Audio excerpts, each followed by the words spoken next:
Newton ഗുരുത്വാകർഷണത്തെക്കുറിച്ച് പറഞ്ഞതിൽ നിന്നും മാറി ഒരു പുതിയ ആശയമാണ് ഗുരുത്വാകർഷണത്തെ സംബന്ധിച്ച് ആൽബർട്ട് ഐൻസ്റ്റീൻ മുമ്പോട്ട് വെക്കുന്നത്. അത് പറയുമ്പോൾ തന്നെ വല്ലാതെ റെവല്യൂഷണറി എന്ന് തോന്നുന്നൊരു കാര്യമാണ്. ഗുരുത്വാകർഷണം എന്ന് പറയുന്നത് ഒരു ബലമല്ല.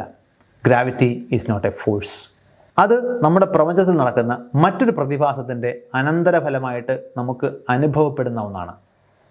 അത് സ്പേസ് ടൈം കർവേച്ചർ എന്ന് വിളിക്കുന്ന ഒരവസ്ഥയാണ്. അതെന്താണെന്ന് നമുക്ക് വിശദമാക്കാൻ ശ്രമിക്കാം.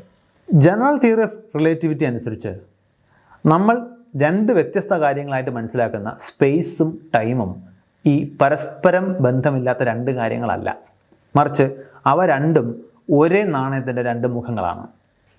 മറ്റൊരു രീതിയിൽ പറഞ്ഞാൽ നമ്മുടെ പ്രപഞ്ചം എന്ന് പറയുന്നത് സ്പേസ് ടൈം എന്ന് ഒരുമിച്ച് വിളിക്കാവുന്ന ഒരു 4 ഡയമെൻഷണൽ എൻറ്റിറ്റിയാണ്. അവിടെ ഒരു തുണിയുടെ ഊടും പാവും എന്ന പോലെ സമയവും കാലവും പരസ്പരം ചേർന്നിരിക്കുന്നു. ഈ സ്പേസ് ടൈമിന് ഒരു പ്രത്യേകതയുണ്ട്. ഈ സ്പേസ് ടൈമിൽ എവിടെയെങ്കിലും മാസിൻ്റെ സാന്നിധ്യമുണ്ടെങ്കിൽ ആ മാസ് എത്രത്തോളം ഉണ്ടോ അതിനാനുപാതികമായി ഈ സ്പേസ് ടൈമിൻ്റെ ജ്യാമിതീയ സ്വഭാവം അല്ലെങ്കിൽ ജിയോമെട്രിക്കൽ പ്രോപ്പർട്ടീസ് മാറും. എന്ന് പറഞ്ഞാൽ ഒരു സ്ട്രെയിറ്റ് ലൈൻ ഒന്ന് വളച്ചാൽ അതിൻ്റെ ജിയോമെട്രിക്കൽ പ്രോപ്പർട്ടി മാറി എന്നർത്ഥം. ഞാനൊരു വൈറ്റ് പേപ്പറിൽ ഒരു സ്ട്രെയിറ്റ് ലൈൻ വരച്ചിട്ട് ആ പേപ്പർ വളച്ചാൽ പേപ്പറിനെ സംബന്ധിച്ചിടത്തോളം ആ വര അപ്പോഴും സ്ട്രെയിറ്റ് ലൈനാണ്. പക്ഷേ പേപ്പർ വളയുന്നത് കൊണ്ട് പ്രയോഗത്തിൽ ആ സ്ട്രെയിറ്റ് ലൈനും വളഞ്ഞതായിട്ടാണ് അനുഭവപ്പെടുക. ഇതുപോലെ സ്പേസ് ടൈമിൽ മാസിൻ്റെ സാന്നിധ്യം അതിൻ്റെ ജിയോമെട്രിക്കലായിട്ടുള്ള സവിശേഷതകൾക്ക് മാറ്റം വരുത്തും. അതായത് ഫ്ലാറ്റ് ആയിരുന്ന ജിയോമെട്രി ചിലപ്പോൾ കർവ്ഡ് ആകാം. അതായത് മാസിൻ്റെ സാന്നിധ്യം സ്പേസ് ടൈമിൽ കർവേച്ചർ ഉണ്ടാക്കുന്നു. സ്ഥലകാല വക്രത എന്ന് വിളിക്കുന്ന സ്പേസ് ടൈം കർവേച്ചർ. അപ്പോൾ ഒരു സ്ട്രെയിറ്റ് ലൈനിൽ സഞ്ചരിച്ചുകൊണ്ടിരിക്കുന്ന ഒരു വസ്തു, ആ സ്ട്രെയിറ്റ് ലൈൻ വരച്ചിരിക്കുന്ന മീഡിയം പേപ്പർ ആണെങ്കിൽ പേപ്പർ, ആ പേപ്പർ വളയ്ക്കുമ്പോൾ അപ്പോഴും വസ്തു സഞ്ചരിക്കുന്ന വഴി അല്ലെങ്കിൽ അതിൻ്റെ സഞ്ചാരപാത അതുതന്നെയാണ്. പക്ഷേ ആ സഞ്ചാരപാത അതിരിക്കുന്ന സ്പേസിനൊപ്പം വളയുന്നത് കൊണ്ട് ആ വസ്തുവും വളഞ്ഞ് സഞ്ചരിച്ചതായിട്ടായിരിക്കും നമുക്ക് കാണുക. ഇതാണ് ഭൂമിയും മറ്റ് ഗ്രഹങ്ങളും സൂര്യന് ചുറ്റും പോകുന്നത് ഉൾപ്പെടെയുള്ള എല്ലാ ചലനങ്ങളിലും നമ്മൾ കാണുന്നത്. അവ അടിസ്ഥാനപരമായി സ്ട്രെയിറ്റസ്റ്റ് വഴി പിന്തുടരുകയാണ് ചെയ്യുന്നത്. പക്ഷേ ആ സ്ട്രെയിറ്റസ്റ്റ് ആയിട്ടുള്ള വഴി ഇരിക്കുന്നത് ഒരു വളഞ്ഞ സ്പേസ് ടൈമിലായതുകൊണ്ട് ആ വഴിയും നമുക്ക് വളഞ്ഞതായിട്ടാണ് കാണപ്പെടുക. പറഞ്ഞു വരുന്നത് ഈ സ്പേസ് ടൈം കർവേച്ചർ കാരണം നമുക്ക് തോന്നുന്ന ഒരു കാര്യമാണ്, അല്ലെങ്കിൽ നമുക്ക് നിരീക്ഷിക്കാൻ കഴിയുന്ന ഒന്നാണ് ഗ്രാവിറ്റി എന്ന് പറയുന്ന ഒരു ബലത്തിൻ്റെ സാന്നിധ്യം. അത് അടിസ്ഥാനപരമായി ഒരു ബലമല്ല. ഇതാണ് ജനറൽ തിയറി ഓഫ് റിലേറ്റിവിറ്റിയുടെ അടിസ്ഥാനം. ഇതനുസരിച്ചിട്ട് നമ്മൾ നേരത്തെ പറഞ്ഞ സൂര്യൻ്റെയും ഭൂമിയുടെയും പരീക്ഷണത്തിൽ സൂര്യൻ ഇല്ലാതാകുമ്പോൾ എന്താണ് സംഭവിക്കുക? പൊതുവിൽ പോപ്പുലറായിട്ട് നമ്മൾ ഉപയോഗിക്കുന്ന ഒരു താരതമ്യമുണ്ട്. ഒരു പരന്ന ഷീറ്റ് വലിച്ചു കെട്ടിയതിന് ശേഷം അതിൻ്റെ മുകളിൽ നമ്മളൊരു ബോൾ വെച്ചാൽ, ഒരു കനമുള്ള ബോൾ വെച്ച് കഴിഞ്ഞാൽ ആ പരന്ന ഷീറ്റ് വളയും. ഇതുപോലെയാണ് സൂര്യൻ്റെ സാന്നിധ്യം അതിന് ചുറ്റുമുള്ള സ്പേസ് ടൈമിനെ വളയ്ക്കുന്നത്. പെട്ടെന്ന് ഈ ബോൾ ഇല്ലാതായി കഴിഞ്ഞാൽ അത് ആ ഷീറ്റിൽ ഒരുതരം തരംഗം അല്ലെങ്കിൽ ഒരു ഓളങ്ങൾ സൃഷ്ടിക്കാൻ കാരണമാകും. അപ്പോൾ സൂര്യൻ നമ്മൾ ഈ പറയുന്ന പോലെ സാങ്കല്പികമായി ഇല്ലാതായാൽ അത് സ്പേസ് ടൈമിൽ റിപ്പിൾസ്, ഓളങ്ങളായിട്ടായിരിക്കും പ്രത്യക്ഷപ്പെടുക. ഈ ഓളങ്ങൾക്ക് സ്പേസ് ടൈമിലൂടെ സഞ്ചരിച്ച് വരാൻ കുറച്ച് സമയമെടുക്കും. അത് ആൽബർട്ട് ഐൻസ്റ്റീൻ്റെ സിദ്ധാന്തങ്ങളിലൂടെ നമുക്ക് തെളിയിക്കാൻ പറ്റും. അത് പ്രകാശ വേഗതയാണ്.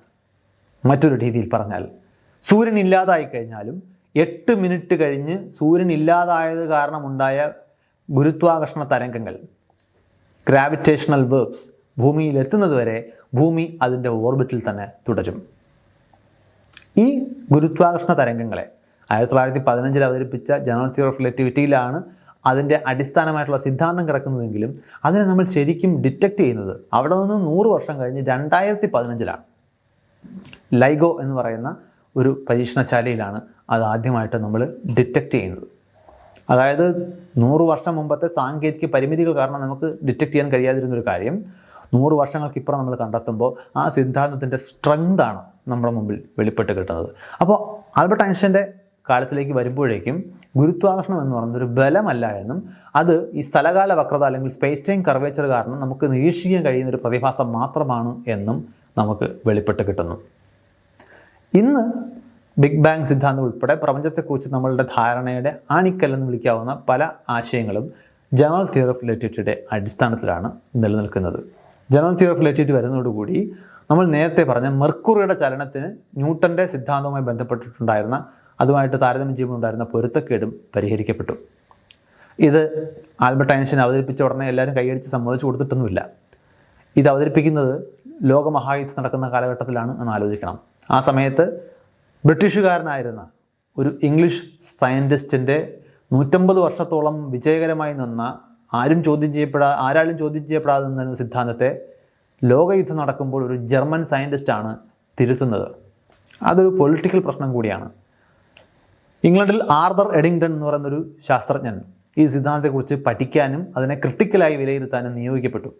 അദ്ദേഹത്തിൻ്റെ വളരെ ഗ്രൗണ്ട് ബ്രേക്കിംഗ് ആയിട്ടുള്ള ചില നിരീക്ഷണങ്ങളുടെയും ഫലമായിട്ടാണ് എഡിങ്ടൺ ആൽബർട്ട് ഐൻസ്റ്റൈൻ്റെ സിദ്ധാന്തം ശരിയാണ് എന്ന് തെളിയിക്കുന്നത്. അതിനുശേഷം പല പരീക്ഷണങ്ങളിൽ ഇത് പിന്നെയും ശരിയാണെന്ന് തെളിയിക്കപ്പെട്ടിട്ടുണ്ട്. അപ്പോൾ ജനറൽ തിയറി ഓഫ് റിലേറ്റിവിറ്റി നേരത്തെ പറഞ്ഞതുപോലെ അവതരിപ്പിച്ച ഉടനെ അങ്ങനെ പെട്ടെന്ന് എല്ലാവരും കൈയടിച്ച് പാസ്സാക്കിയ ഒന്നല്ല. അത് വളരെയധികം റിഗറസ് ആയിട്ടുള്ള പരീക്ഷണങ്ങളുടെയും നിരീക്ഷണങ്ങളുടെയും ഫലമായിട്ടാണ് നമ്മൾ അംഗീകരിച്ചതും ഇന്ന് ഭൗതികശാസ്ത്രത്തിൻ്റെ ആണിക്കല്ലായ ഒരു സിദ്ധാന്തമായി അത് മാറിയതും. പക്ഷേ പ്രശ്നങ്ങൾ ഇപ്പോഴും പൂർണ്ണമായും പരിഹരിക്കപ്പെട്ടിട്ടില്ല. അവിടെ വെല്ലുവിളി ഉയർത്തുന്നത് quantum ഭൗതികമാണ്.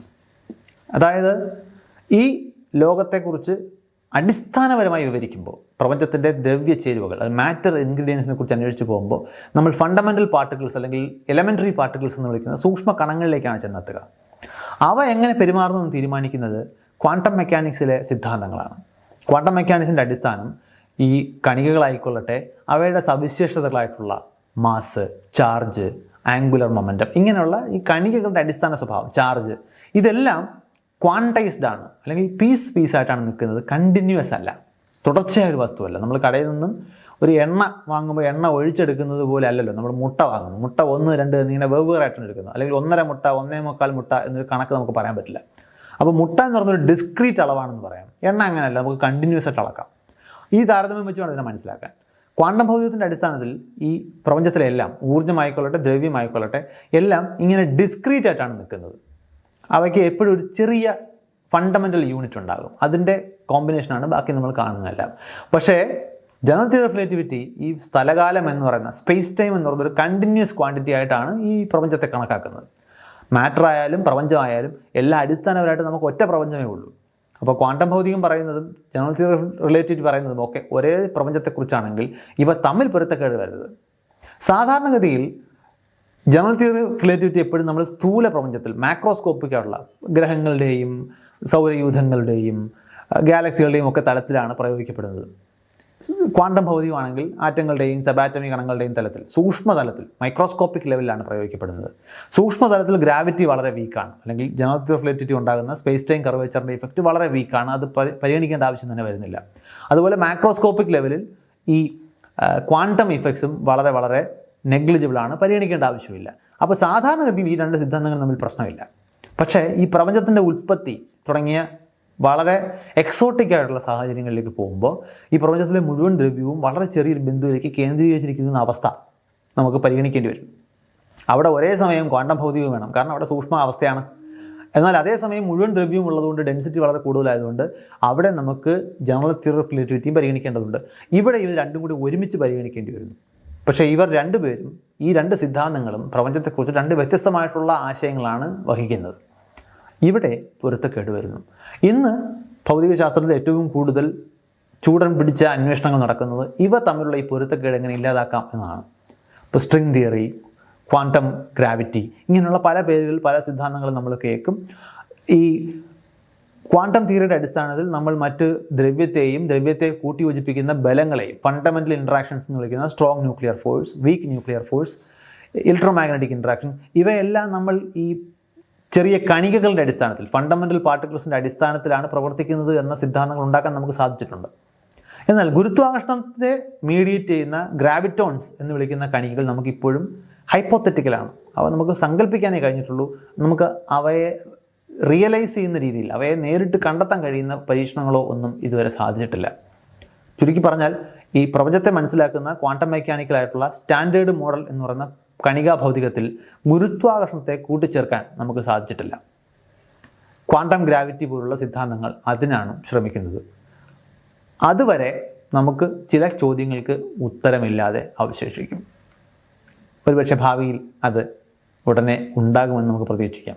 Quantum ഭൗതികത്തിലോ general theory of റിലേറ്റിവിറ്റിയിലോ ഒക്കെ അതിന് വേണ്ട പരിഷ്കാരങ്ങൾ വന്നേക്കാം.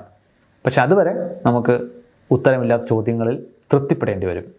ഇവിടെ നമ്മൾ പറഞ്ഞു വന്നത് അരിസ്റ്റോട്ടലിൻ്റെ കാലം മുതൽ ഇന്ന് ആധുനിക കാലം വരെ, അതായത് പ്രപഞ്ചത്തിൻ്റെ കേന്ദ്രമായിരിക്കുന്ന ഭൂമിയിലേക്ക് എല്ലാ വസ്തുക്കളും സ്വാഭാവികമായി വരും എന്ന അരിസ്റ്റോട്ടലിൻ്റെ ആശയം മുതൽ ഇന്ന് സ്പേസ് ടൈം കർവേച്ചറിലൂടെയും ക്വാണ്ടം ഗ്രാവിറ്റിയിലൂടെയും ഒക്കെ ഈ പ്രപഞ്ചത്തെ മനസ്സിലാക്കാൻ ശ്രമിക്കുന്ന ആധുനിക സങ്കല്പത്തിലേക്ക് വരാൻ ഒരുപാട് നൂറ്റാണ്ടുകളുടെ അന്വേഷണങ്ങൾ നമുക്ക് വേണ്ടി വന്നിട്ടുണ്ട്.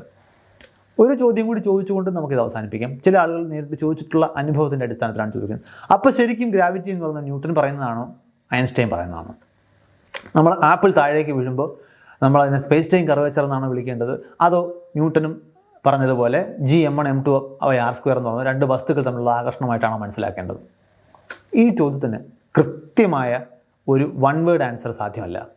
നിങ്ങൾക്ക് ഏത് സാഹചര്യത്തിലാണ് ഇത് പ്രയോഗിക്കേണ്ടതെന്നനുസരിച്ചിട്ട് നിങ്ങൾക്ക് അവിടെ പ്രയോഗിക്കേണ്ട സിദ്ധാന്തം സെലക്ട് ചെയ്യാം. കാരണം ന്യൂട്ടൻ്റെ സിദ്ധാന്തം തെറ്റാണ് എന്ന് അറിയിച്ചുകൊണ്ടല്ല ആൽബർട്ട് ഐൻസ്റ്റൈൻ്റെ ജനറൽ തിയറി ഉണ്ടാകുന്നത്. ആൽബർട്ട് ഐൻസ്റ്റൈൻ്റെ ജനറൽ തിയറി കൂടുതൽ ജനറൽ ആയിട്ടുള്ള ഒരു സിദ്ധാന്തമാണ്, കൂടുതൽ സാമാന്യമായിട്ടുള്ള ഒരു സിദ്ധാന്തമാണ്. അതിൻ്റെ ഒരു സ്പെഷ്യൽ കേസായിട്ട് നമുക്ക് ന്യൂട്ടൻ്റെ സിദ്ധാന്തങ്ങളെ കണ്ടെത്താൻ പറ്റും. വേറൊരു രീതി പറഞ്ഞാൽ ആൽബർട്ട് ഐൻസ്റ്റൈൻ്റെ ജനറൽ തിയറി ഓഫ് റിലേറ്റിവിറ്റിയിൽ ന്യൂട്ടൻ്റെ സിദ്ധാന്തങ്ങൾ അടങ്ങിയിട്ടുണ്ട്. അതായത് നമ്മൾ ഈ ഈജിപ്തിലെ പിരമിഡുകളെ കുറിച്ച് നമ്മൾ സംസാരിക്കുമ്പോൾ ഈ പിരമിഡുകൾക്ക് പിരമിഡ് ഷേപ്പാണ് നമുക്കറിയാം. പക്ഷേ ഈ ശരിക്കുള്ള പിരമിഡുകളുടെ അടുത്തേക്ക് ചെല്ലുമ്പോൾ നമ്മൾ ഗണിതശാസ്ത്രത്തിൽ പഠിക്കുന്ന പിരമിഡുകളെ പോലെ അല്ല അവയുടെ ഷേപ്പ് എന്ന് മനസ്സിലാകും. കാരണം അവയുടെ ഉപരിതലത്തിൽ ചെറിയ ചെറിയ ചെറിയ വ്യത്യാസങ്ങളുണ്ട്. പക്ഷെ അപ്പോഴും ദൂരക്കാഴ്ചയിൽ അവ പിരമിഡുകൾ തന്നെയാണ്. അല്ലെങ്കിൽ അവയെ ഒരു വസ്തുവായിട്ട് പരിഗണിക്കുമ്പോൾ പിരമിഡ് ഷേപ്പാണ് അവയ്ക്ക് എന്ന് പറയുന്നതിൽ തെറ്റൊന്നുമില്ല. പക്ഷേ വളരെ അടുത്ത് നിന്നും നിങ്ങൾക്ക് എന്തെങ്കിലും ഒരു ചെറിയൊരു അറ്റകുറ്റപ്പണി നടത്തണമെന്നുണ്ടെങ്കിൽ അവയെ ഒരു സ്മൂത്ത് പിരമിഡായിട്ട് പരിഗണിച്ചാൽ പറ്റില്ല. അവയ്ക്കുള്ളിലുള്ള ചെറിയ ഡീറ്റെയിൽ, ആ ഷേപ്പിൽ വരുന്ന ചെറിയ ചെറിയ ഡീറ്റെയിൽസ് കൂടി പരിഗണിക്കേണ്ടി വരും. അപ്പോൾ നമ്മളൊരു പ്രത്യേക സിറ്റുവേഷനെ മനസ്സിലാക്കാനോ വിശകലനം ചെയ്യാനോ ശ്രമിക്കുമ്പോൾ നമുക്ക് എത്രത്തോളം പ്രിസിഷൻ ആവശ്യമുണ്ട്, എത്രത്തോളം സൂക്ഷ്മമായിട്ട് നമുക്ക് കാര്യങ്ങളെ മനസ്സിലാക്കേണ്ടതുണ്ട് എന്നനുസരിച്ച് വേണം അത് വിശദീകരിക്കാൻ ന്യൂട്ടൻ്റെ സിദ്ധാന്തങ്ങൾ ഉപയോഗിക്കണമോ ഐൻസ്റ്റൈൻ്റെ സിദ്ധാന്തം ഉപയോഗിക്കണമോ എന്ന് തീരുമാനിക്കേണ്ടത്.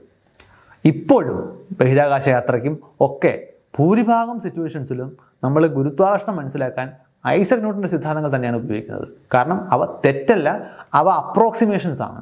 നമുക്കൊരു പരിധിക്കപ്പുറം സൂക്ഷ്മത വേണ്ടി വരുന്ന സാഹചര്യങ്ങൾ, ഇപ്പോൾ ഉദാഹരണത്തിന് നമുക്ക് ഭൂമിക്ക് ചുറ്റും പോകുന്ന ഒരു സാറ്റലൈറ്റിനെ നമ്മൾ പരിഗണിക്കുകയാണെന്നുണ്ടെങ്കിൽ അത് ഭൂമിയുടെ ഉപരിതലത്തിൽ നിന്നും അല്പം ദൂരെയാണ്, അതേസമയം അത് വളരെ വേഗത്തിൽ ഭൂമിക്ക് ചുറ്റും പോയിക്കൊണ്ടിരിക്കുകയുമാണ്. ഇത് രണ്ടും പരിഗണിക്കുമ്പോൾ ഭൂമിയുടെ ഉപരിതലത്തിലിരിക്കുന്ന ഒരു ക്ലോക്കും സാറ്റലൈറ്റിലെ ക്ലോക്കും രണ്ട് വേഗത്തിലായിരിക്കും ടിക്ക് ചെയ്യുന്നത്. അത് തിയറി ഓഫ് റിലേറ്റിവിറ്റി അനുസരിച്ച് നമുക്ക് എത്രത്തോളം വ്യത്യാസം വരുമെന്ന് കണക്കാക്കാൻ പറ്റും. പക്ഷേ അവിടെ സമയത്തിൽ വരുത്തേണ്ട കാൽക്കുലേഷൻ വ്യത്യാസം വളരെ സൂക്ഷ്മമായിരിക്കേണ്ടതുണ്ട് എന്നതുകൊണ്ട് തന്നെ അത് തിയറി ഓഫ് റിലേറ്റിവിറ്റിയുടെ അടിസ്ഥാനത്തിൽ കറക്റ്റ് ചെയ്യേണ്ട ആവശ്യം നമുക്കുണ്ട്. അവിടെ നമുക്ക് ജനറൽ തിയറി ഓഫ് റിലേറ്റിവിറ്റി പരിഗണിക്കാം. പക്ഷേ ഗുരുത്വാകർഷണം കണക്കാക്കുമ്പോൾ, പ്രത്യേകിച്ച് ആപ്പിൾ ഭൂമിയിലേക്ക് വരുമ്പോൾ ഇവയുടെ ചലനത്തെ വിശദീകരിക്കാൻ നമുക്ക് സ്പേസ് ടൈം കർവേച്ചർ എന്ന് പറയുന്ന കൂടുതൽ കോംപ്ലിക്കേറ്റഡ് ആയിട്ടുള്ള ആശയം ഉപയോഗിക്കേണ്ട ആവശ്യമില്ല. അവിടെ ന്യൂട്ടൻ്റെ ലളിതമായിട്ടുള്ള G(m1 m2 r² തന്നെ ധാരാളം മതിയാകും. അപ്പോൾ ഇത് രണ്ടും ശരിയായ സിദ്ധാന്തങ്ങൾ തന്നെയാണ്. ഒന്നിൻ്റെ ഒരു അപ്രോക്സിമേഷൻ മാത്രമാണ് മറ്റൊന്ന്. അവിടെ ഐൻസ്റ്റൈൻ്റെ സിദ്ധാന്തങ്ങൾ കൂടുതൽ ജനറലാണ്, ന്യൂട്ടൻ്റേത് കൂടുതൽ സ്പെസിഫിക് ആണ്. മറ്റൊരു വിഷയമായിട്ട് നമുക്ക് പിന്നെയും കാണാം. ബൈ.